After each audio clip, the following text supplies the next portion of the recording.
السلام عليكم ورحمة الله وبركاته. بسم الله الرحمن الرحيم. والصلاة والسلام على نبينا محمد وعلى آله وأصحابه أجمعين. أما بعد.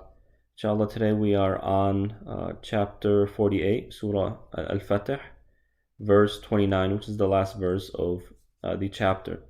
And in this verse, Allah subhanahu wa ta'ala says, Bismillah ar-Rahman ar-Rahim, Muhammadun Rasulullah. Muhammad is the messenger of Allah subhanahu wa ta'ala. وَالَّذِينَ مَعَهُ أَشِدَّاءُ عَلَى الْكُفَّارِ رُحَمَاءُ بَيْنَهُم.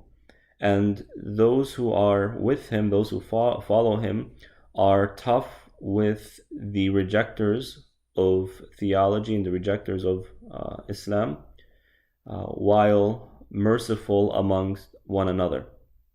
Now,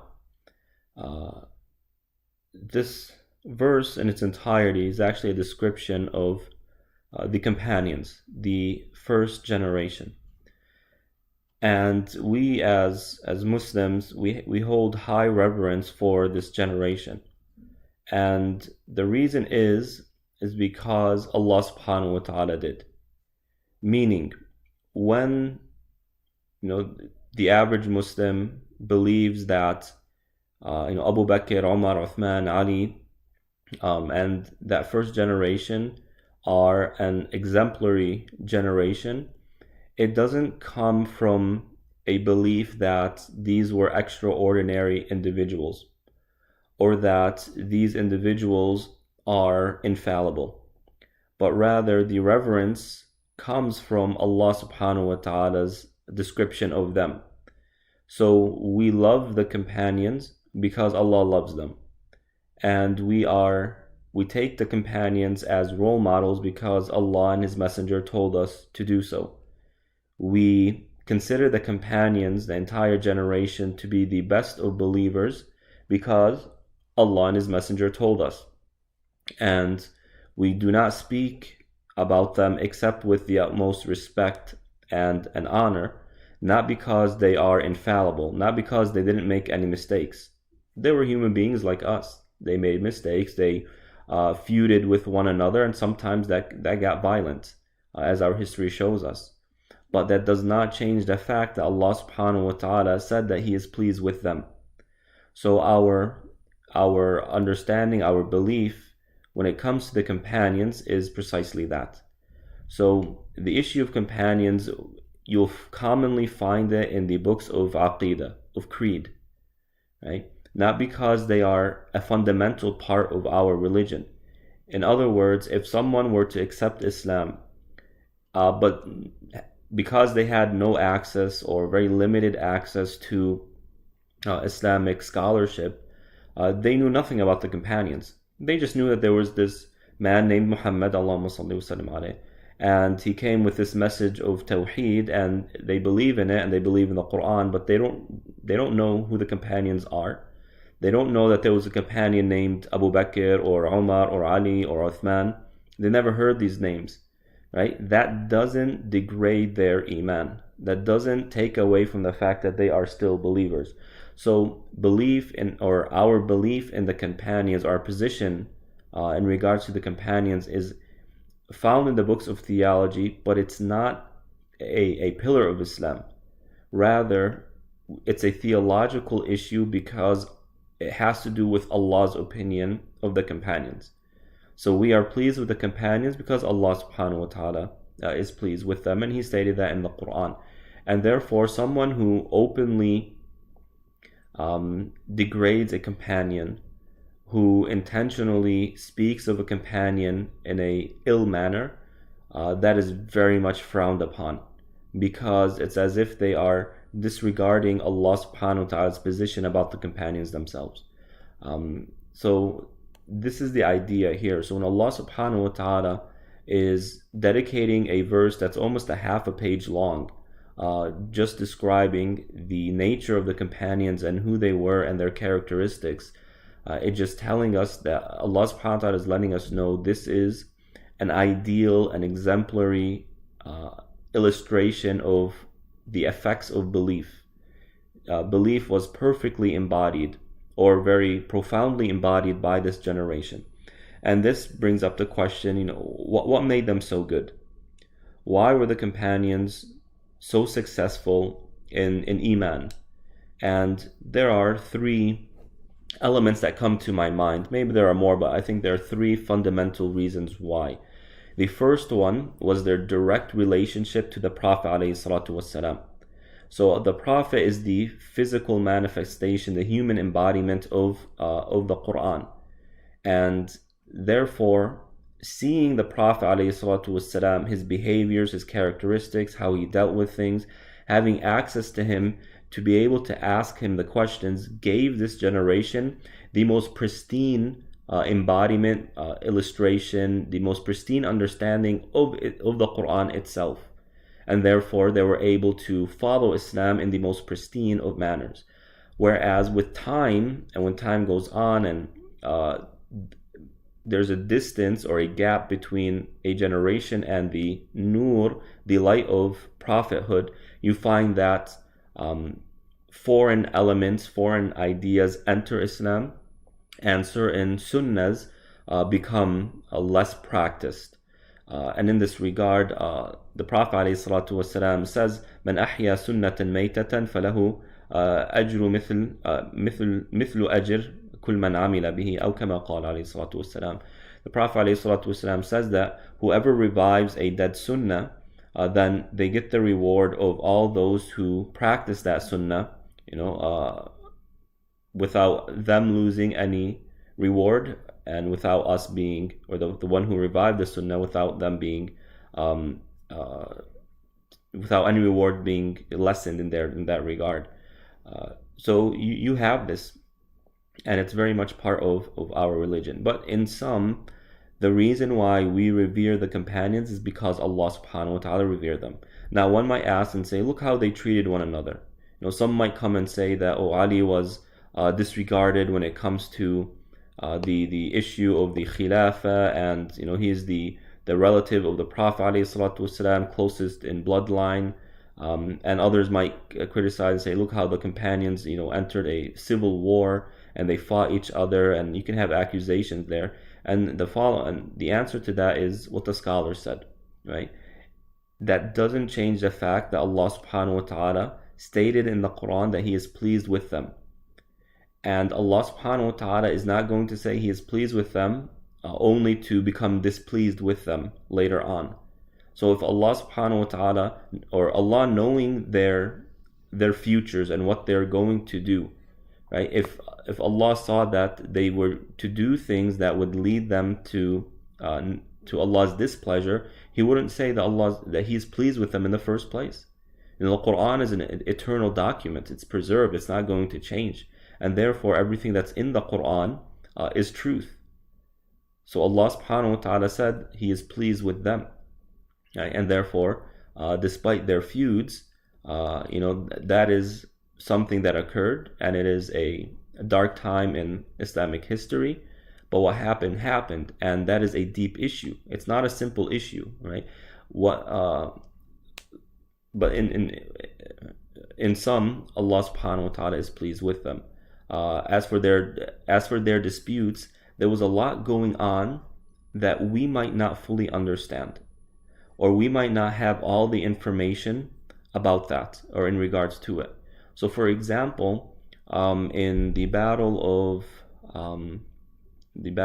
Al-Jamal, right, when Ali radiallahu anhu's his army met with Muawiyah's army, and you had the whole incident where they called to the ruling or the judgment of Allah subhanahu wa ta'ala.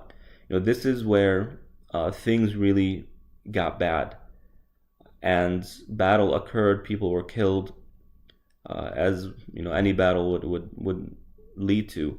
However, when you search for the narrations as to what happened exactly, we don't know much.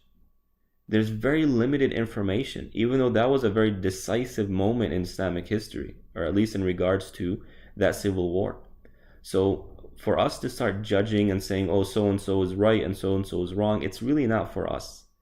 Right? The scholars in general say that Ali radiallahu anhu was closer to the truth than Muawiyah's group, but that doesn't change the fact that there were a lot of There wasn't anything clear in the Quran to judge between them, nor did they refute or reject any verses that came to them.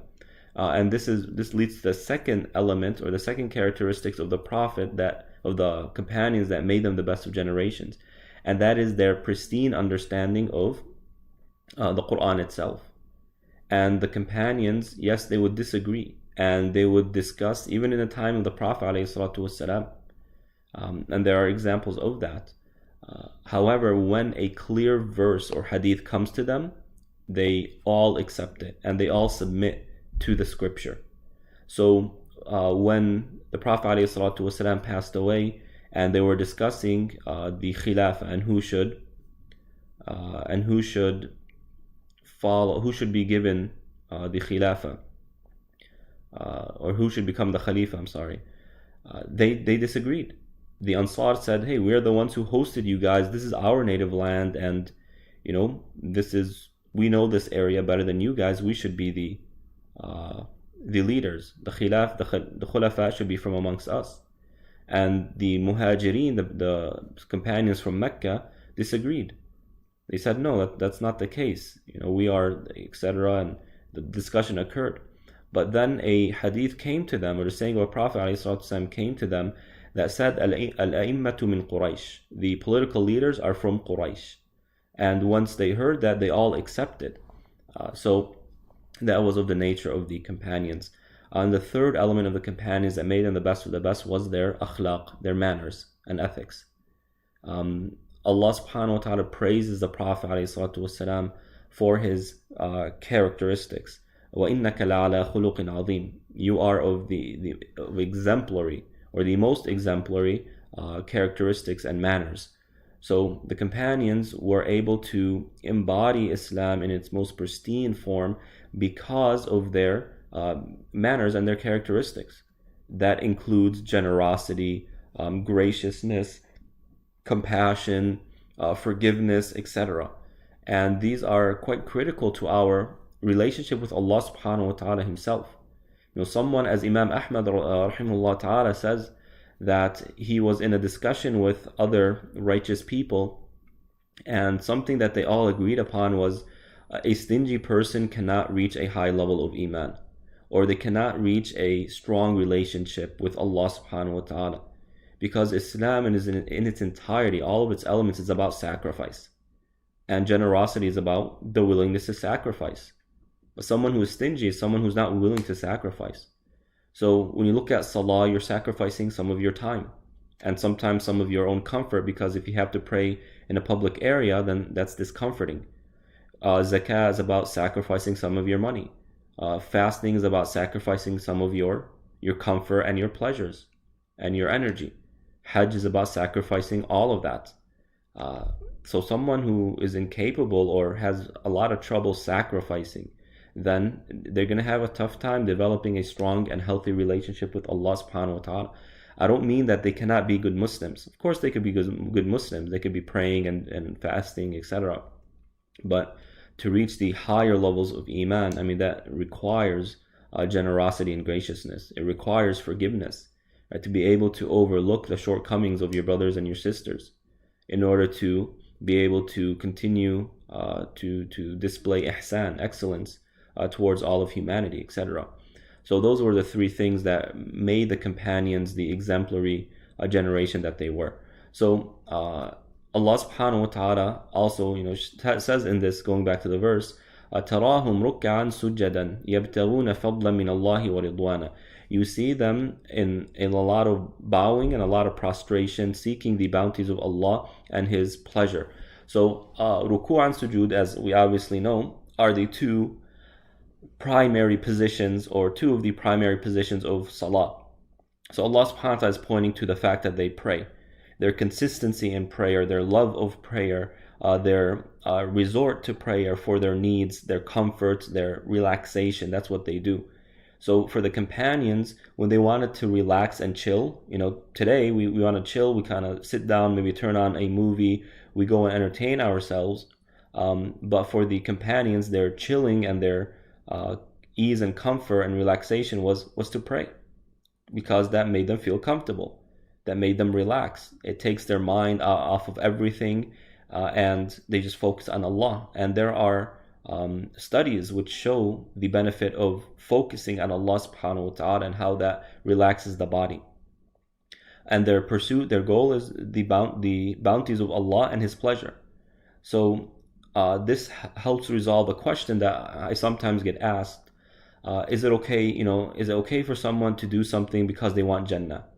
When I pray, I pray because I want Jannah. Is that insincerity? Is that insincere? And some people will say, no, a person should only do something just because, or only for the sake of pleasing Allah subhanahu wa ta'ala and out of love for Allah. But this verse, gives us some guidance. These companions, they sought the bounties of Allah subhanahu wa ta'ala in this life and the next. They were hopeful for the bounties of Allah in this life and the next. In the next life is paradise. In this life, it's good health, financial well-being, etc.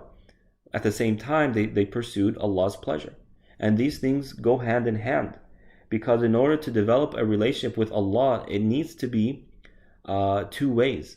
We need to see the results of our efforts, right? To just postpone everything to the next life will really kill our motivation, and it will hinder actually our ability to develop a strong relationship with Allah subhanahu wa ta'ala. Because when we make dua and we pray and we apply certain hadith that shows that doing a certain deed helps a person's provisions, for example, or makes them financially more stable, etc. And we do it, and then we see that, when I started to do this, my situation improved. Then what you find is that it helps further motivate the individual and further help them appreciate Allah subhanahu wa ta'ala. And along with that, they're seeking the pleasure of Allah subhanahu wa ta'ala. سِيمَاهُمْ فِي وُجُوهِهِمْ مِنْ أَثَرِ السُّجُودِ. They have a mark on their face, and that is the result of sujood. Now there are two ways of understanding this. There is the mark of sujood that is not physical or not tangible. It's actually the light that's in the person's face because of prayer, right? The Prophet ﷺ describes salah as nur. As-salatu nur. Prayer is light, right? And not only is it light in terms of it helps guide the person, keep them on track and on task. It also facilitates for them a grounds on which they can seek Allah subhanahu wa ta'ala, communicate with Him and ask for His help. And Allah subhanahu wa ta'ala says, وَاسْتَعِينُوا بِالصَّبْرِ وَالصَّلَاةِ. Seek help from Allah through the channel of patience and prayer. So that's one way nur manifests itself through prayer, but another way is the person's face. You can see the nur in it. Sometimes it's very clear, other times it's not as clear. So that's one way of understanding it. Another way of understanding it is the mark that you see on people's foreheads when they do a lot of sujood, that black dot, right? That's another way of understanding it, and that is the mark of sujood. And Allah subhanahu wa ta'ala says, ذَلِكَ مَثَلُهُمْ فِي التَّوْرَةِ. That is their description in the Torah, the book of the Jews. So what this is indicating is that the companions are described and mentioned in the Torah. And this just shows you how legendary this generation was or is. That Allah subhanahu wa ta'ala was foreshadowing their coming even, a millennia before they came. Musa is estimated to be 1,000 years before Common Era. So you're talking about 1,600 years or so before the companions even were born. Allah subhanahu wa ta'ala was talking about them and praising them, subhanallah, radiyallahu ta'ala anhum. وَمَثَلُهُمْ فِي الْإِنْجِيلِ. And their description in the Bible, so Allah describes them in both of these books. كَزَرْعٍ أَخْرَجَ شَطَأَهُ فَآزَرَهُ فَاسْتَغْلَظَ فَاسْتَوَى عَلَى سُوقِهِ. And their description in the Bible is like a plant which produces offshoots, so little plants of its own type. And these little plants strengthen the mother plant, the original, essentially resulting in them growing firm and standing on its own root or stalk. right? And it's delighting to look at. So the farmer who is planting this is delighted to see the results of their work, or just how a farmer is delighted to see their crops fully grown. The companions are, and their characteristics, learning about them, it's a delight to know who these individuals are. So what's Allah subhanahu wa ta'ala describing here? So you have the analogy of a plant.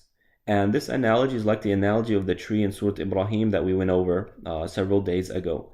That a tree, a plant, is something that is very beneficial to human beings. And there are multiple uses for it. So we talked about the tree and its variety of benefits. When it comes to plants, there's also a variety of benefits. Number one, and this is in no particular order, it brings beauty.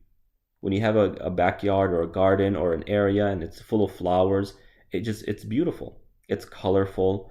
It smells nice. It looks nice. You can use it to give it as gifts. For example, you're going to visit someone, you pluck some flowers and say, this is a gift for you.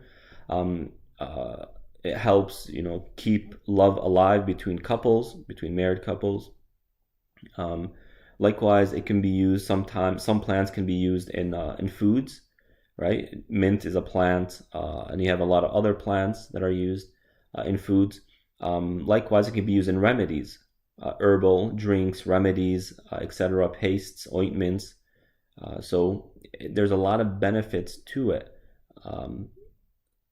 So Allah subhanahu wa ta'ala is describing the companions as being very beneficial. And part of their benefits, or the efficiency of their beneficiality, is أخرج شطأه, is that it produces offshoots, meaning the fruits of the work of the companions is transferred from generation to generation to generation.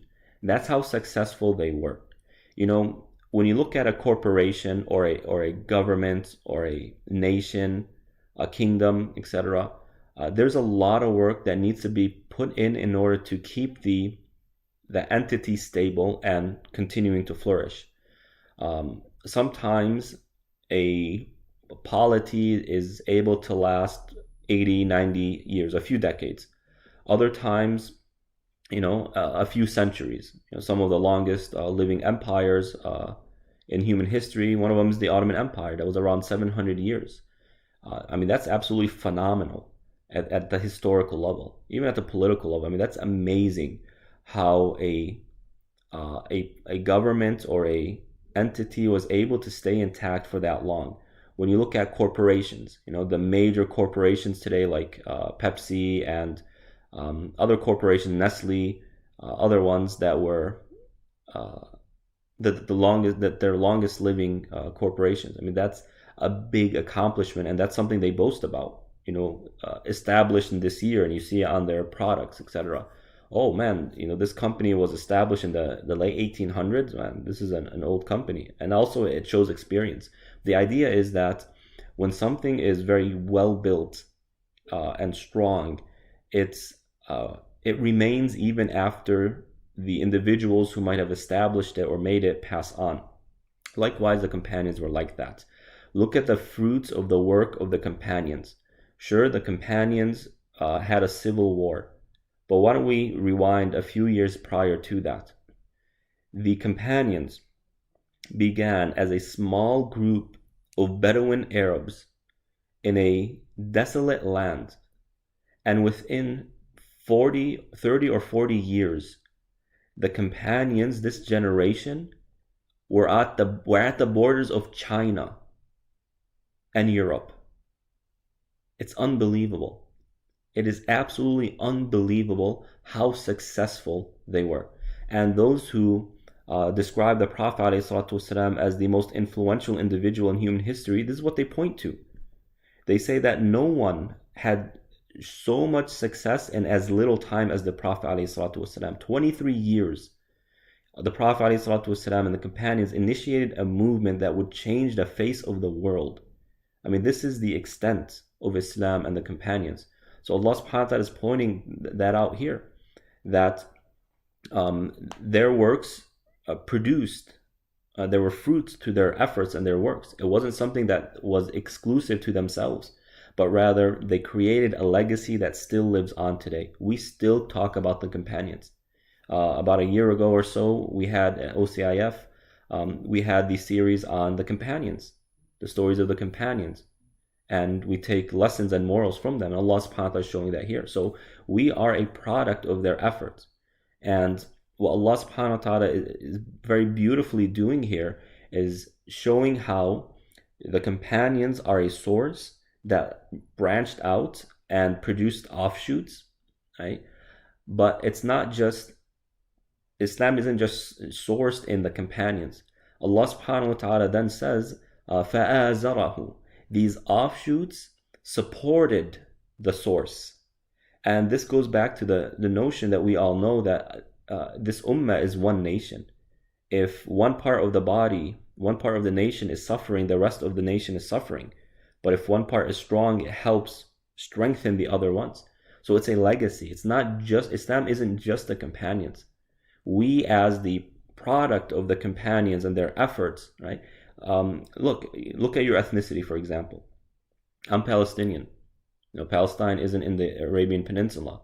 If it wasn't for the efforts of the companions, my ancestors would be Romans, right? Either Christians or pagans, or who knows, where politics or the feuds of kingdoms would have reached.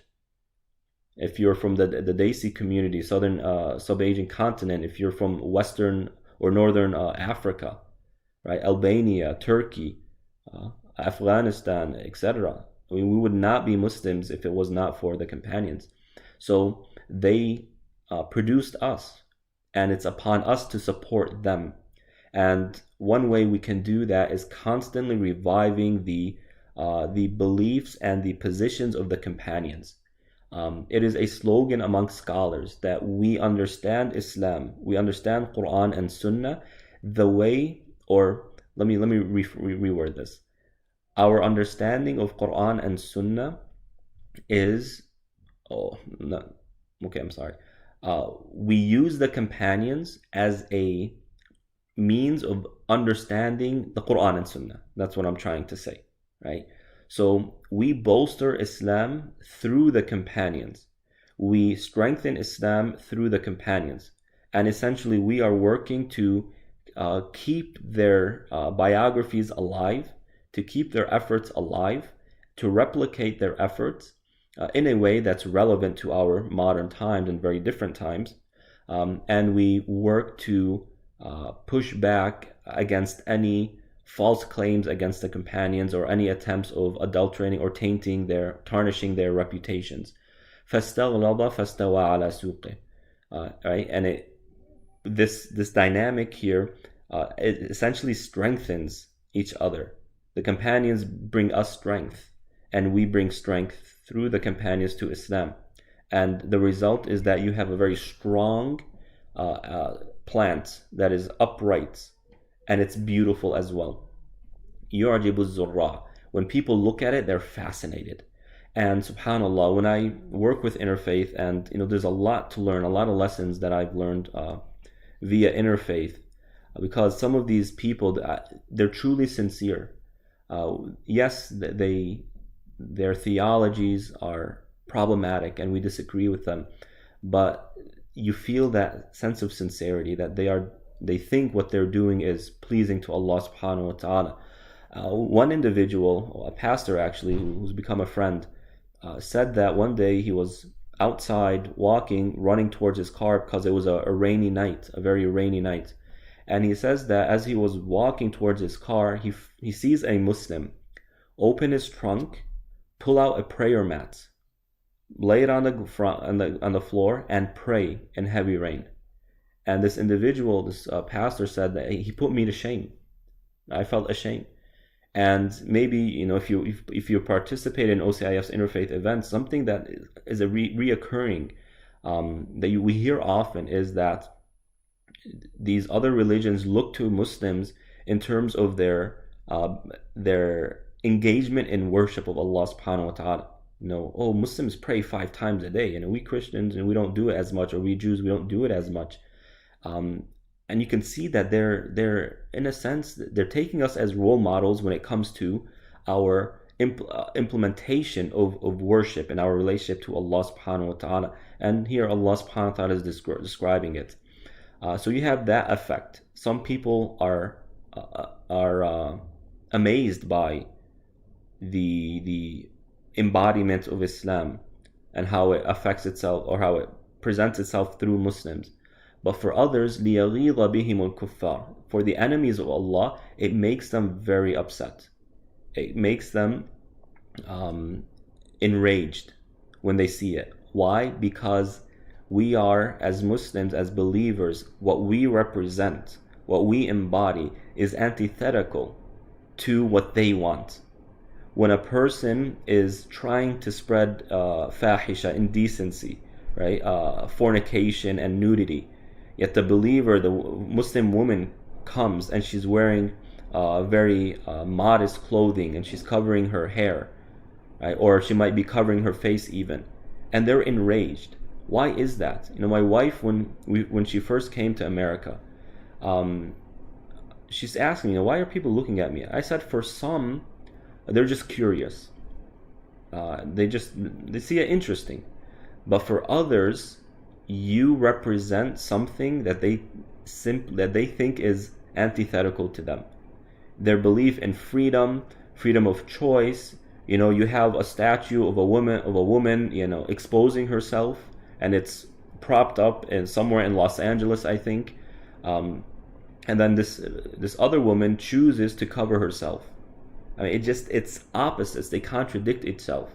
But if someone is very much invested in this notion of choosing what you want to do, and that somehow exposing yourself or wearing more revealing clothing is a symbol of freedom and choice, right?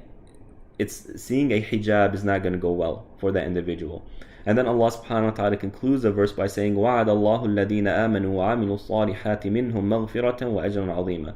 Allah has promised the believers, those who believe and do righteous deeds, from amongst human beings, مَغْفِرَةً وَأَجْرًا عَظِيمًا, forgiveness and a great reward.